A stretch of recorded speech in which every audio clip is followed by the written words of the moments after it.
You're tuned into Black Hollywood Live, the world's first digital broadcast network devoted entirely to urban entertainment and pop culture. Tune in right now.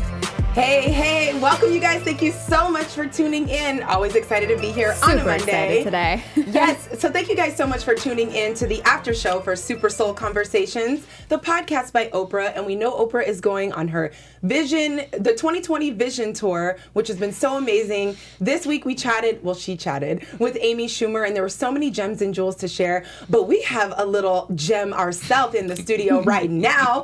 Ed Mylett is in the building. So guys, if you've been listening along with Oprah's podcast, we talk about wellness, we talk about spirituality, all things in life to help us get better. And I couldn't think of a better guest than Ed Mylett. He's got almost 2 million Instagram followers, entrepreneur, motivational speaker of Max Out Your Life. Basically, you just help people in so many ways. You are not in any box. You have an answer for everything, it seems. Thank you. So we're super excited for you to be here and to get your insight on some of these topics of the podcast today. Honored to be with you. Thank you for the intro. Yes. Let's get it going. Absolutely. Okay, so I'm so blown away, and you guys know how excited I get on the show, so let me calm down just a little bit. She always tells me, no, girl, just do it. Just be excited. Don't hide the energy. So Max Out, of course, when preparing for his show, we are watching everything you and really diving into what you do. Tell us, and I know you listened to the podcast, the 2020 Vision Tour with Oprah. Tell us why you think it is so important that we as humans and entrepreneurs and actors and all these things share our stories. Well, one of the most important reasons you share your story is so that you can connect with people. I think a lot of times if you've had some success, whatever it is, people kind of think you're different than they are. And the more they kind of understand where you started from, I love talking about when I began because it's hilarious, right? And I think it lets people know, it takes their excuses away, number one. A lot of times it's kind of convenient. If you think somebody who's really successful is special or different than you, then it kind of forgives your lack of progress, right? So I think it's important to tell people stories because it gives them hope. It connects with them, and I've tried to do that on my social, just being really vulnerable with how I started, what I'm still afraid of, what I'm still concerned about, what challenges I still have, and I think that just helps people come on the journey with you. That's why people follow you on social, is they want to follow your story, they want to root for you. Was that hard for you to make that decision to ultimately be so open with all of not really knowing what kind of information you might receive back?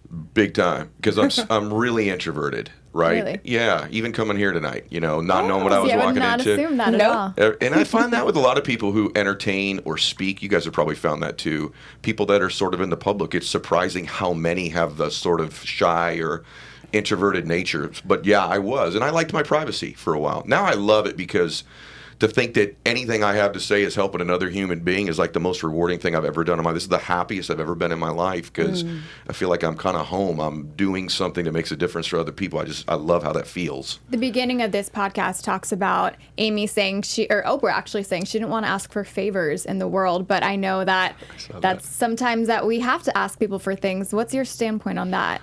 I believe in the law of reciprocity. So Oprah is a perfect example of that. Oprah, if anybody, should be willing to ask for favors because she's done so much for humanity, right? I mean, I don't care how old you are, where you grew up, Oprah Winfrey's probably made a pretty big difference in your life, right? And everything I've ever accomplished in my life has come from other people helping me. So it says it takes a village to raise a child, that saying. I think it takes other people to raise a successful person. And so all the things I've ever had, it isn't me, it's God's grace and other people who have helped me, who believed in me or cared about me, and that I actually asked for help, which I still do to this day. I'm willing to ask people for help because I know I don't have all the answers and I'm not that good on my own. Right, I think absolutely. What were you going to say? Yeah, no, I just agree to what you're saying. It does take a village and we all need help. And something that Amy Schumer is really good at doing, if you listen to the podcast, is being open. Like, she's like putting it all out there. She hadn't pooped in 5 days or something. I thought that was hilarious. I know it's like TMI at its finest. That was I know that's way her out there. job to be a comedian, but at the same time, that's not always so easy just to be completely herself, even showing up in sweatpants, and it's just something so authentic about that. Yeah, and I think it was cool also that she was sort of willing in this thing to talk a little bit about her fears and when she failed in stand-up, and I think it's when you kind of get past this thing, like she talked a lot about self-loathing and turning into self-love, and I find like when I'm more honest with other people about what I'm afraid of, it almost loses its power over me. Well, I think we're a lot more alike than we are different. A lot of us, you were speaking before how a successful person, a lot of times we think they're over here and I'm over there, but we all start from the same child, and not the same experiences, but we're just little kids who grow up and figure out this big world together. So a lot of us, if we just talk to each other, we realize, oh, we're not so off in different worlds than we thought we were. No, we're all connected. We're all God's children. I know that's kind of like really easy to say, but I was watching her, and I was thinking, you know, her and I don't look alike, right? She's a female, I'm a male, and I was thinking all of the things she was saying, a reason it's so funny to me is it connects with something in me. We've all had that not feeling good about how we look, and she took her shirt up and showed her belly, and then the deal where she was in her underwear and how good the big underwear felt on her. I'm like, everyone's always felt insecure about their body at some point in time, and that's how you connect with people. It's like, I'm that way too. She may manifest it differently, but I felt like I didn't know a lot about Amy before this, and I'm like, now I'm a huge fan. Like, I'm rooting for her. Exactly. I even told my wife, I said, get in here. And we're both watching it together. And she's like, I love her. I'm like, let's go see her live sometime, right? She says the things that people are thinking but don't say. You're right. Yep, exactly. Yeah, she's very funny and relatable. And something that stood out to me that I know relates directly to entrepreneurship is she says, showing up in patience and kindness for yourself. Like, we're all asking ourselves, am I doing this right? Yeah. So how do you think that speaks directly to not only entrepreneurship, but authenticity? Well, patience is a tough one for me because there's a lot of preaching about that, particularly for young people. You know, be patient, be patient. But however, what I found, and I know you guys have found this too, someone like Amy, she's been patient with her progress, but you take an Oprah Winfrey or an Amy Schumer or you guys, you have not gotten where you are because you sat on your hands. And I think sometimes that's a little bit misunderstood by people. I call it like aggressive patience. Patience doesn't mean don't run full speed. People will say, well, business or life or whatever I'm doing is a marathon. Yeah, but there's a whole bunch of people running full speed the whole race. And I feel like sometimes young people will hear from people on social media that, just enjoy your 20s. Hey, I became a millionaire in my 20s. Zuckerberg became a billionaire in his 20s. Kylie Jenner became very successful in her 20s. You start looking, there's a lot of people who have done something young in their life. So there's a way of being patient with yourself, but at the same time, not using that sort of as a reason not to run your race. Like, you got to run your race in life. Everyone's competing to get to some place in life, and you got to run. Amy Schumer didn't get where she was because she was just patient. She got because she was willing to go on the road for $50 and do gigs when other people wouldn't make that. I was reading about her. She goes, when she goes into a town when she wasn't big, she'd go do radio shows the morning before just to promote, to sell tickets to her events. So she's a hustler. There's a secret. Oprah Winfrey's a hustler. Oprah Winfrey did not get, there was nobody on television like Oprah Winfrey before an Oprah Winfrey. And she got there because she was great. She hustled. She was vulnerable, to your point. But not all of it was just patience, right? This is a woman who was in a hurry to do something great with their life. And look at this.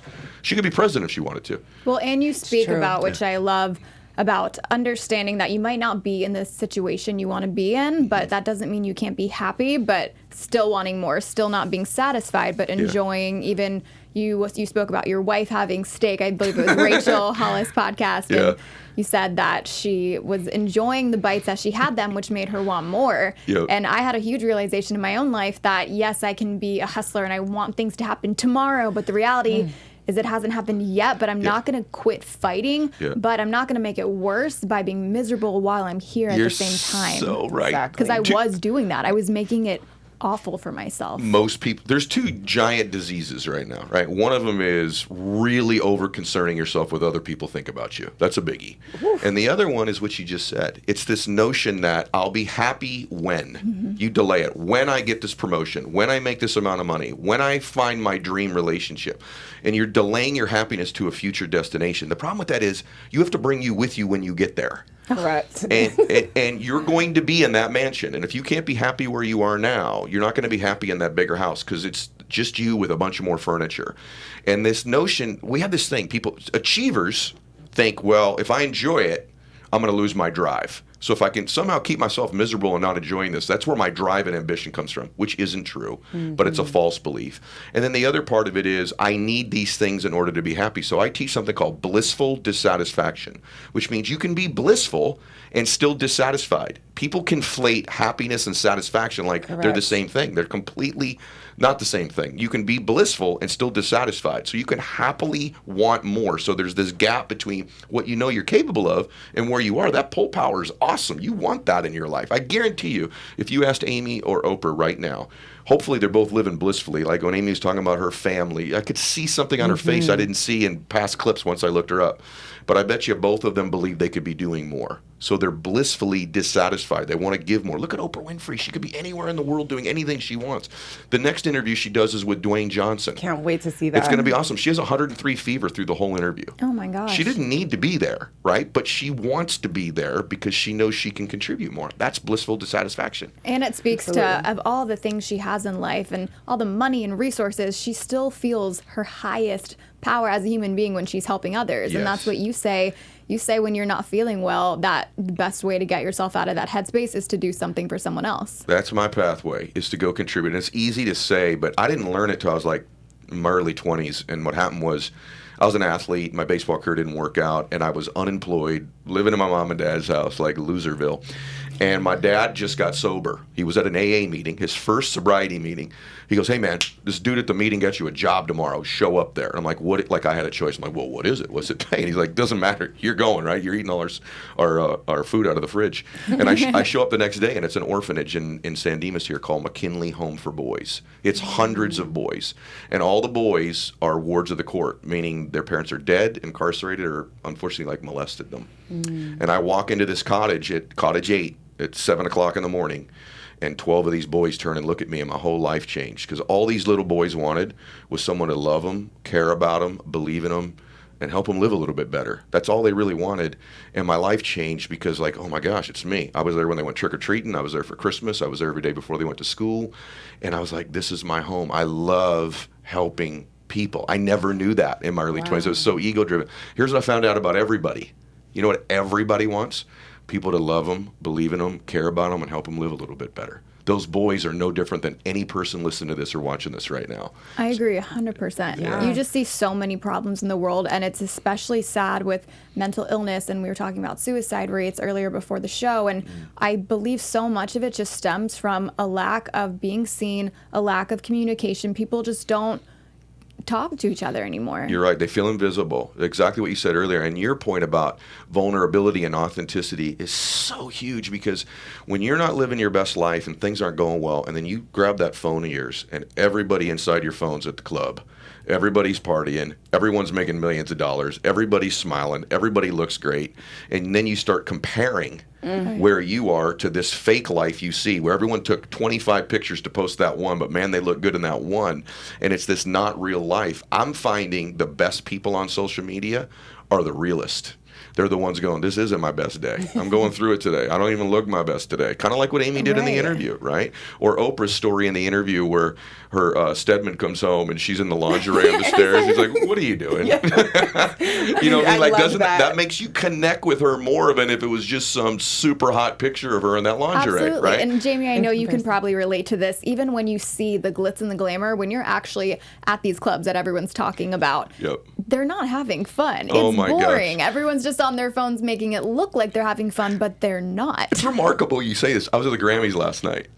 Nice. And it was, I was in the middle of the break, and I was like, there's not a human being in here talking to each other. No way. Everybody's on their phone. Everyone's taking pictures. Everyone's texting. Everyone's DM. I'm like, maybe there should be a rule for like 8 minutes. We all put our phone down and actually enjoy how incredible this moment is that we're all here tonight. No one was present at all. The logic doesn't even really make sense when you're thinking, I need to let everyone know I'm here. But ironically, you're not even here.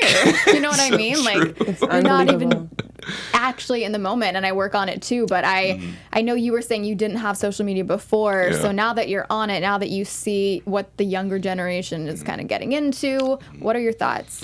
I worry about it a little bit, even for myself.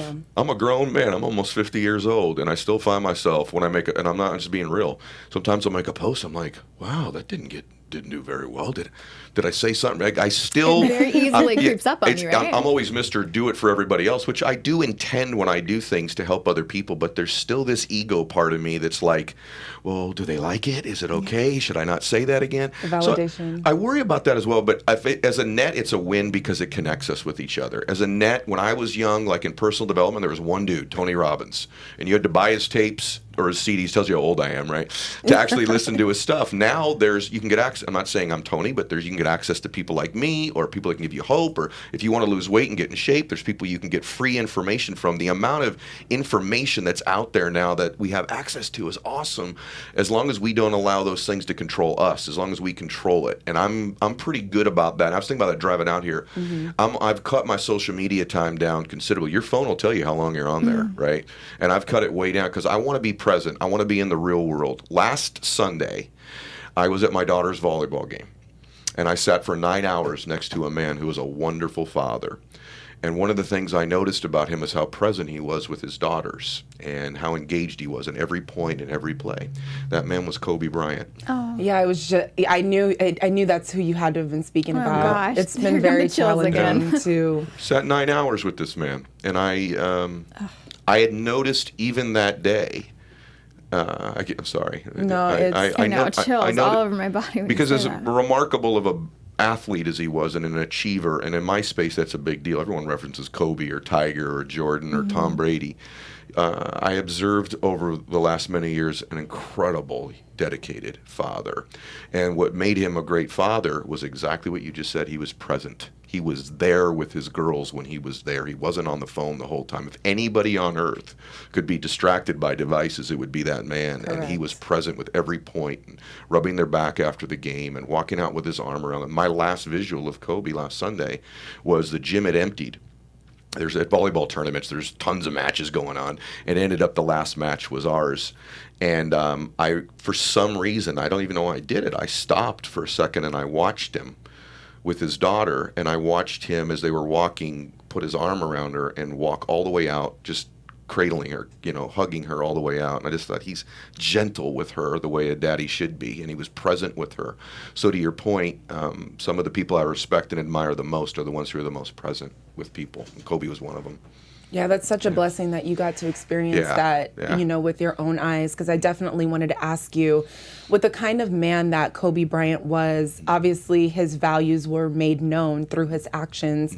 What do you think that we as people can take from the example that he left? What a great question. I thought about that a lot today, like everybody. Yeah. When someone that lives with that bright a light leaves, I just think it affects us differently for some reason. I coach a lot of different athletes. I'm not necessarily enamored with how great a basketball player Kobe was, to be honest with you. I think Kobe could teach us all something, because we all know he didn't have a perfect life every day. I watched a man who got better in his life. I observed a man who grew and changed and became a better version of himself. And that's the most remarkable thing for me, is that he was always a great athlete. He worked very hard. I think all that's admirable. But this is a man who certainly took inventory when he made mistakes, and appears to be somebody who really made real change in his life, really wanted to pursue the best version of himself. That's a really easy thing to say. Amy and Oprah talked about it, but I've observed a man who really did do that in his life, and that's the thing for me that really sticks with me. Is I think Kobe's an example of somebody who can grow and improve and change and become a better version of himself. Not that he was a bad or a good man before, but this is someone who certainly matured and grew, and his priorities that made him happy became more clear to him as he moved through his life. That's, to me, the most admirable thing about Kobe. And I'm seeing the parallel between Kobe and Amy Schumer. And to me, I'm an 80s baby, so I'm super old school. And we grew up, family was everything. We hear Amy talk about it. We hear Kobe talk about it. What do you think the value of family and partnership is when it comes to life and entrepreneurship? Well, when you get older, as you know, that circle of your friends seems to shrink, and your family becomes more and more important. I'm blessed. I met my wife when I was 5 years old, and she was 4 years old. That is amazing. 5 years old. Yeah, isn't that crazy? Wow.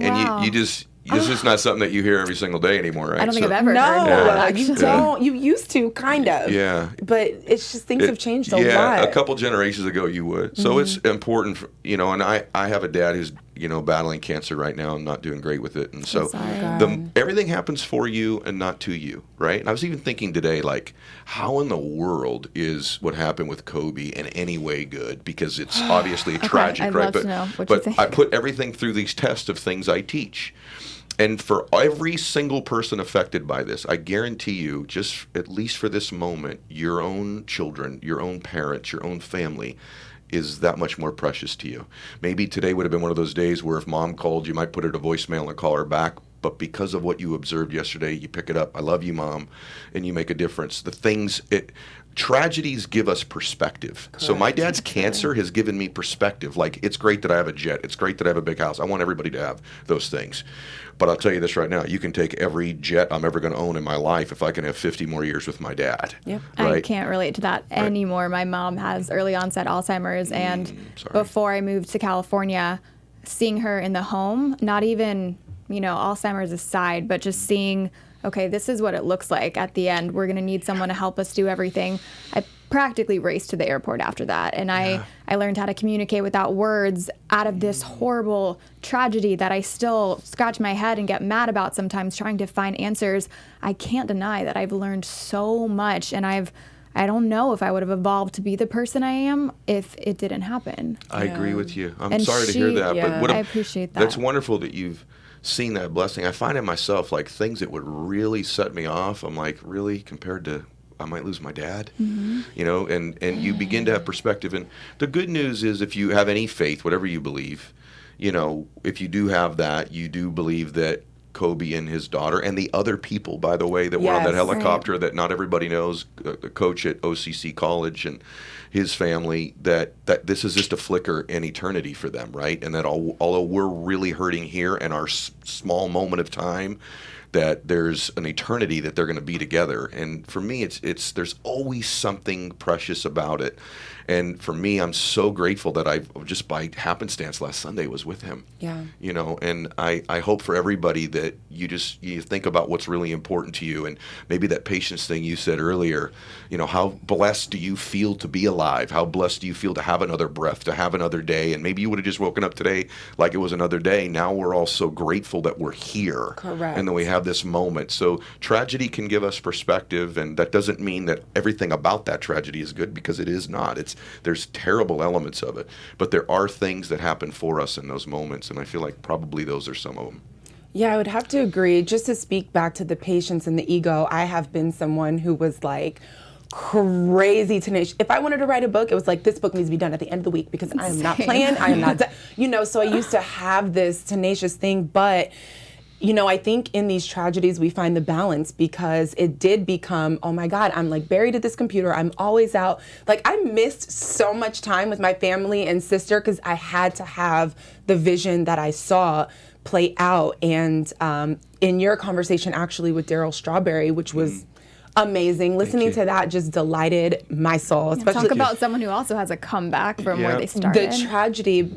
So you brought something up, and I'm seeing it in myself. The ego times and the times that I went through, and what I've learned, it was a benefit for many reasons. And we talk about the test to testimony, and how the trials we go through are for others. Yes. And I know I want to be sensitive with the Kobe situation. So even just in general, how do you feel like our trials are really? We talk all the time about helping people, and that's what we're here to do. So how do you think our trials benefit the lives of others? Yeah, when you're going through that test, it will someday, if you persevere, be your testimony. It's what's going to inspire people. Perfect people don't inspire anybody, right? Flawed people do. And so I thought about all that with Kobe today, and I want to be sensitive to that too. But I have to tell you, if I thought Kobe was some perfect dude, then when I saw him loving on his daughters the way that he always has when I've been around him, I don't know that I would have thought, hey, I'm capable of that too. This is like a superhuman. But because I know there was some missteps in his life at different times, and then to see how wonderful he was with his daughters, and little things I noticed, like, for example, just to give everybody just more love for him, I watched as a dad how at the breaks during the games, he was the one taking the baby into the restroom to change the diaper. You may think that's nothing, right? But like, to me, I watched him holding that little one, and how, just really present and concerned and caring he was. And the fact that I knew he wasn't a perfect person inspired me. I started evaluating, do I hug Bella enough? Am I been hugging her enough? I'm not exaggerating when I tell you that I thought about this today, and my daughter was at school, and I should do this every day, but I don't. And it's on my phone right now. I just texted her, I love you, which was really basic. I should do that every day with my daughter, but I don't do it every day with mine. And she didn't respond. And then right before I pulled up tonight, I said, hey, I told you I love you. And she went back, oh, Daddy, I love you. I'm sorry I was in class. But so that may seem super insignificant. I don't know what day that I love you found my daughter on, whether she needed that today or not. But that was inspired because all day I've been reflecting on what kind of a father and husband I am because of what I saw with Kobe. I'm not kidding you. That was my takeaway. So that little tragedy spurred something in me that I know it affected other people in different ways that will make them hopefully better, at least in this moment. I really hope so too. And I hope other people noticed what you noticed, because I think sometimes with the status and celebrity, people look at someone like him and think, wow, that's Kobe. But you're seeing the person, you're not seeing the title. And I think if a lot more people would look at people as people and not what their job title is, how much money they make, if they just saw the person in front of them, that's how we connect, because that's how we see, just like you said, the comparisons and how he treated his daughter, how you want to treat your daughter. And as far as timing with whenever she received the message, there's never a bad time to get an I love you from our daddy. Right? We love our daddies, by the way. I'm a daddy's girl. Like, my dad's coming this weekend. Daddies are awesome. everything. Yeah, I need to always remember that. And yeah, I'll be honest with you, I'm filled with so many thoughts today about the world and seeing so many people hurting too over that. And just know that your vulnerability, your weaknesses don't define you. And even the things right now that you're ashamed of, that nobody knows about, that you're embarrassed of or ashamed of, that doesn't define the rest of your life. Daryl said something really profound in our interview. He said, you're not a mistake. You've just made mistakes. That was so good. Yeah, and it felt good for me because there are things I know about me I'm not proud of that not anybody knows, and we start stacking those things about ourselves. We are. We beat ourselves up. Amy talked beautifully about that. The self-inflicted guilt. Why do you think it is easier to go to the negative over the positives? Because our identities are low as people. There's something that happens to us when we're young, when we're closer to God, when we're young, that we have this belief and hope and energy about us. And over time, we have these experiences in our life that we start filing away. Even little things when we're parents, be quiet, be a good girl, sit down. And then we have these failures, and there's something that happens at school, and our identities are so low. The most powerful force in the world, other setting faith aside, which is beyond this world, but in this world, is to be consistent with your identity, is to produce results externally in your life, consistent with internally your worth, what you believe you deserve. It's hard to accept, but what you're getting in your life right now, this is so hard to accept. You believe you deserve. You're producing external results. Malcolm X had this great quote. Malcolm X said, that which you do not hate, you will eventually tolerate. There's got to be this part of you that knows you deserve better than how someone's treating you, or the financial results you're getting, or maybe the body you're living in. There's got to be a part of you that wants to change that internal. It's like a thermostat. Right here's a perfect temperature in the room. Right. It's like 75 degrees, right? That identity for your life sets the whole temperature for the outside part of your life. If we open this door and hot air blew in here, like me talking, right, the air conditioner will cool that right back down to the 72 degrees. If it's freezing air, the heater will kick on and get it back up to 72 degrees. That thermostat is your identity in your life. That's why sometimes you really get life going. You're in better shape. You're in a good relationship. You're making some money, and you wake up at 6 months and you go, oh, life's back where it was. You turned the air conditioner on and cooled your life back to what you believe you deserve. And that comfort safe zone too. You stay there. So that thing of changing, I'm not 72 degrees, I'm 100 degrees, I'm 150 degrees. You will find eventually you'll heat up your life, and the external results of your life will match that thermostat setting, but we don't work enough on, we call it self-love or self-belief or self-worth, and there's strategies you can have that can help that, but we don't work on us, and so we keep going. I keep coming back to that 72 degrees. Every time I get life going and I'm happier, I cool it back down, and I get in a good relationship and I lose it. I get a little bit of money and it's back. I lose a little bit of weight and it comes back. Whatever that thing is for you, that's your self-worth regulating the temperature of your life, and you got to work on that. That's why people go negative. Do you see someone, or have you ever worked with someone that it seems like by the book they're doing everything they should be doing, but they're just not seeing the results or getting to that place? And what do you say? Lots of people. And what I'm going to try to change with them, two things. One is their self-confidence level. Self-confidence is the process of keeping the promises you make to yourself over and over. That's how you can change you. That's a controllable thing, right? The other, and start with some small promises. What time you get up in the morning, whatever it might be. The other thing is, and everyone says this, but it's huge. My life is a product of who I've surrounded myself with. I'm constantly trying to find people who, and here's the big thing, that believe in me. I want people around me who believe in me. Everyone says, I just want my friends to accept me for who I am. I don't want my friends to do that. I want a few, but I want a few who don't accept what I'm getting out of my life. I want a few who go, you're better than that. You all have a girlfriend or a friend who's... I just tweeted this. That's so weird this morning. I just said that life is way too short to allow yourself to be surrounded by people that don't want what's best for you. That's right. That's actually really weird that you just said that. And you that's beautiful that you said that, and you couldn't be more right. And so many people settle in their lives because of that internal thermostat. This is really what I think I'm worth. We complain about it. We know it doesn't feel right. But somehow we keep producing those same results because that's what we think we're worth. And maybe you weren't raised, maybe you weren't raised in a family where everybody built your self-worth up. Maybe there was an experience that happened. But you control this. Life is too short for you to be passively standing by going, this is just what I'm going to get. You got to take control of your life. You have one life. If anything happened the last 24 hours, you ought to be going, this is precious that I'm here. What a blessing I have this life, and do something great with it. You were born, just remember this, you were born to do something great with your life. You weren't born to be average and ordinary. You were born to do something extraordinary with your life. And when you were a little girl or a little boy, there were flashes and moments in your life when you knew it. You just felt it. You couldn't describe what it was. You weren't sure what it was going to be, but there was this feeling you had that made you feel special. Maybe it was just for an instant.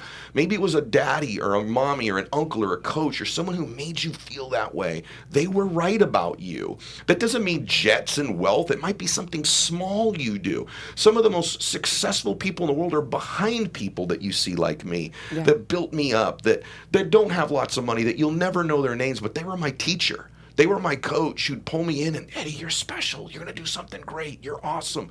Those are amazing human beings. And that was their destiny, was to help lift me up, right? Don't go through this life not believing and knowing you were born to do something great. That's not rhetoric. I'm not saying that to motivate you. I'm telling you the truth. And you were born in the image and likeness of whatever God you believe in. Correct. Their DNA is running through you. Do something great with it here, now. And that's smart. Just to piggyback off what you said, I never want people, especially in the age of comparison, because we have social media now, to downplay their role and their purpose. Just because you're not Ed Mylett or Kobe Bryant, somebody's purpose, like you said, could have been to be in the background and sit you down one day and tell you that, and them speaking from their heart is just as valuable and grand and purposeful as the jets, and that's, I guess, where we separate the ego, right? Being satisfied with what you've done as a person without necessarily being on a huge platform. That's the thing with social, aren't you right? You think, hey, if it's not some big platform, I don't win an award for it, then it doesn't count, right? Then it doesn't count. If no one's seeing this, and I was talking about my dad and his alcoholism. The hero in my family is my mom. She has 4 babies at home, and this man's coming in and out and having, drinking, and she kept us secure. She held our family together. She's a rock. She's amazing. I have my following's about 60-40 women, and particularly with women, I find them not thinking they're living up to what they're capable of. They really do this even more than men do. I'm just a mom. I'm just a school teacher. I'm like, are you kidding me? What you're doing is amazing. Give yourself some credit in the difference you're making in someone's life. My sister's a school teacher, and she's blind. She has diabetic retinopathy, so she can't see, she can't drive anymore. And she's quiet, and if you're in a room, she wouldn't speak the whole time. She's changed hundreds of children's lives over the years. She doesn't have the ability to see. She can't drive a car. It would be easy for her to think, I'm not making a difference in the world. Every day, there's a precious child in that room who's going through something at home that's horrible, and their comfort is my sister. When they come see her every day, she's living her purpose. She's doing something great with her life. She sees their hearts. It doesn't have to be with their eyes. Yeah. That's beautiful. And speaks on what you said with tragedy, which you can look at that experience and think how terrible, but she almost seems like she's getting a like pain different for type purpose. of insight. Yeah. Wouldn't it be horrible if my parents thought somehow my life was grander than hers? Luckily, I have the kind of parents who understand this. They're equally proud of both of us. She does it quietly every day with about 17 little children every day, year after year. 4th grade, Mrs. Ward at Lutheran Christian schools she's in every day. She's doing something great with her life every day, and I always remind her of it. I'm proud of her. That's amazing. God bless her and that. I love hearing that. Yeah. Well, I think we did an amazing job kind of talking about this podcast, the points, and having a conversation with you. And before we go into our special segment, which is our, we have our news and gossip. We want to talk about your podcast. We have Haley's Super Soul Poll. And then we have your Own Your Soul moment, which you can join in and tell us how you're going to own your soul for the week.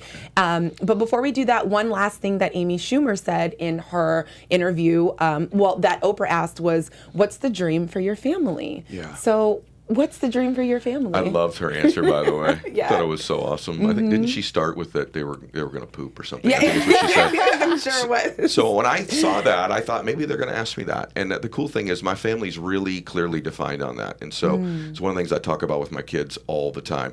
And you may think this is corny, but I tell my kids all the time, we're going to do something great as a family. I tell them that all the time. I just told you, I do something text great with my your life. friends today, something great's going to happen. I just do it when I get the feeling. Yeah. I tell them that all the time, and I just tell them that what we do as a family is we give, and we believe in giving to other people. And so my kids know this all the time. Specifically, what I want to do with my family is I want to raise 2 children in the world who, one, are socially conscious, that want to make a difference for other people, and that are just kind.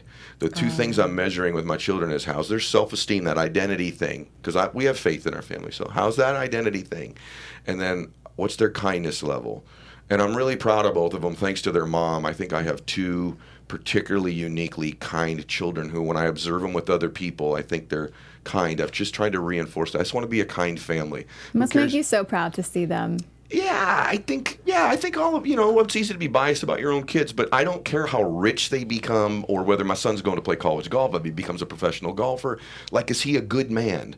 Is he kind? Yes. Does he give to people? And so far, so good. So I hope And that's just what like we with do. Kobe's passing, these are the things you think about when he's gone. The person he was, not his records, not his stats, but the person he was. Correct. Amen. Exactly right. Yeah, I love that. Thank you so much for sharing that with us. Yeah. So now is the great opportunity to dive into our news and gossip. News and gossip. So we're keeping it short. I just wanted to shout out the Ed Mylett podcast show because is amazing. Clearly you have so much good advice and wisdom. So I just want to advise everyone out there to please check out his podcast. You will not regret. I was even just watching the YouTube videos before coming here, and I'm like, I'm pumped. I'm ready to go. That's so good. You so do inspired. connect with people, and that's a true blood. And that's the one thing, social media can be toxic, but how amazing can it also be when you see, I've gotten so much insight with podcasts, more than I think I could have ever in the past couple of years. Just, I've learned so much, and I feel different in a better way. Well, thank you. That's great to hear, because that makes it worth doing, because it's free, right? So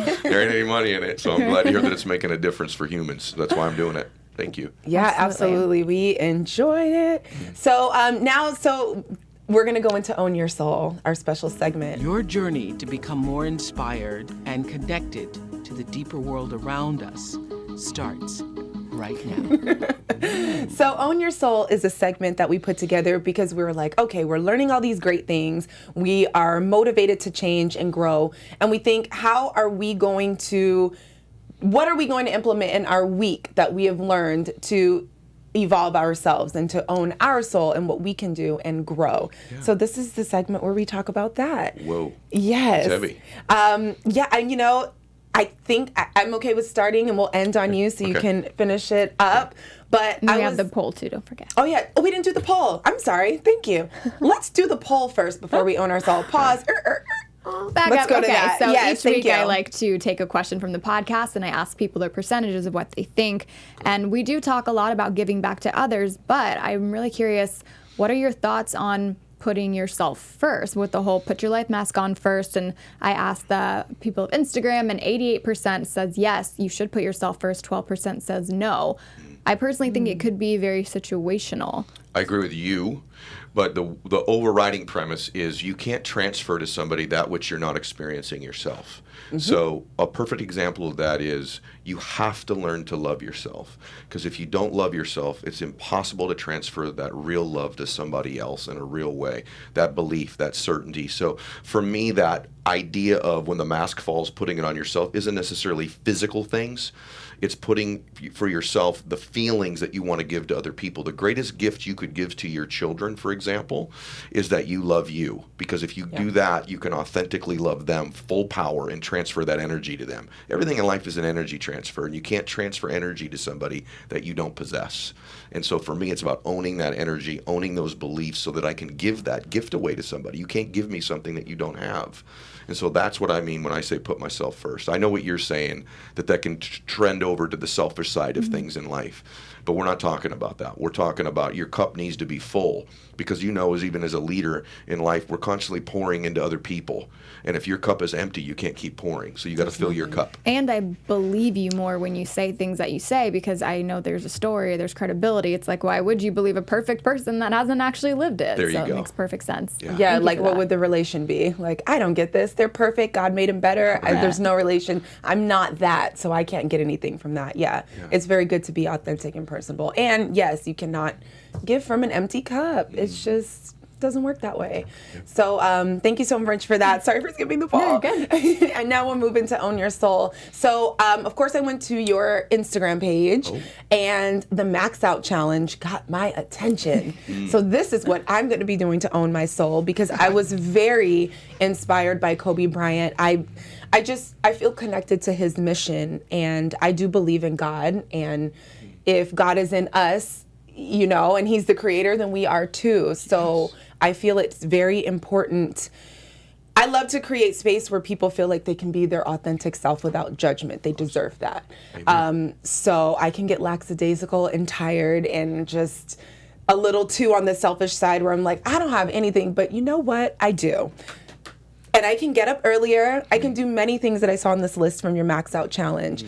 And people deserve that from me. Amen. I do not want to show up and not be able to give, because one day I'm not going to be here. I see it on your face. God bless you. That's awesome. Yeah.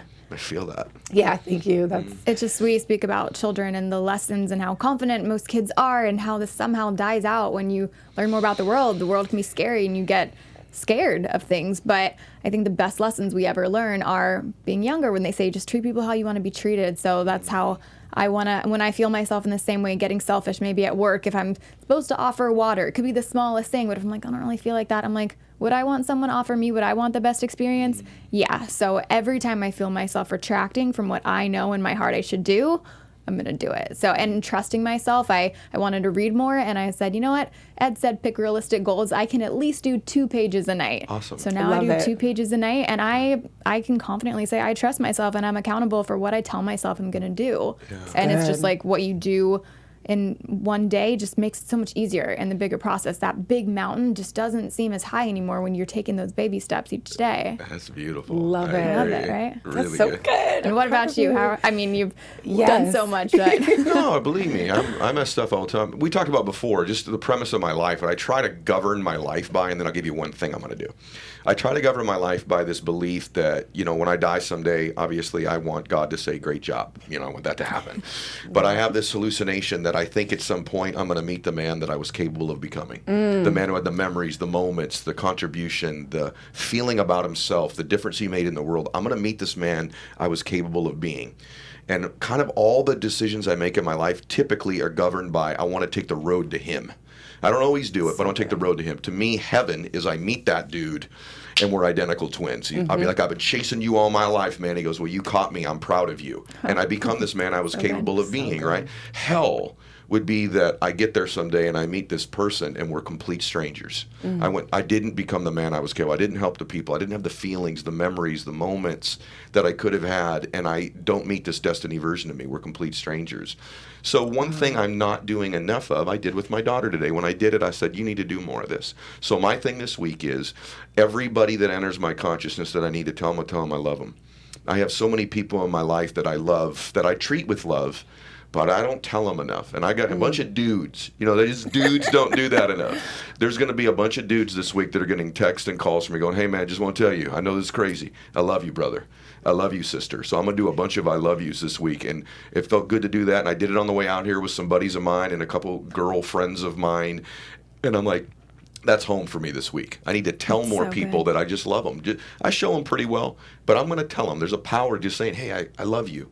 And what's going to be even more powerful is people look up to you. So by you being a macho man that's going to say, hey, I love you, we're going to see so many more people saying, hey, I love you. Correct. And just that would be cool. Let's fix the world by spreading love, right? Yeah. What other way can we do it? That would be cool. I would love that would happen. Yeah, I love it. Thank you so much for I spending time with us. This is amazing. Yeah, we need like 2 more hours. And you, Maria, from Maria's podcast, she always says life happens for us, not to us. Does. So you guys would absolutely make that happen. I probably copied her that. But it's so true, right? It's all about perspective. Yes. Thank you so Can't much. wait to hear that. Thank you so much for tuning in. And before we get out of here, let's let people know where they can follow you on social media, get your book, and everything that's important to you. Go to Instagram, Ed Mylett, EDMYLETT, and we'll figure it out from there. Boom, got it. And I'm Jamie Alexander, your host. Catch us same time, same place next week. And you can find me on Instagram at Jamie Alexander. You can find me Instagram and Twitter. Don't forget to vote on the Sunday poll every Sunday at HeyJ, HAYJ_. We'll see you next Monday, guys. Peace. On behalf of our BHL staff, we would like to thank you for tuning in to Black Hollywood Live, the world's first digital broadcast network devoted entirely to urban entertainment and pop culture. Check out our Black Hollywood Live YouTube page for even more great programming and amazing content. And be sure to subscribe and like our channel when you do. I'm your BHL host, Nakia Monet, and you can find me on all social media at Kiki Boom Boom or at Black Hollywood Live. Black Hollywood Live, Hollywood redefined. The views expressed here are those of the hosts only and do not necessarily reflect the views of BHL or its owners or principals.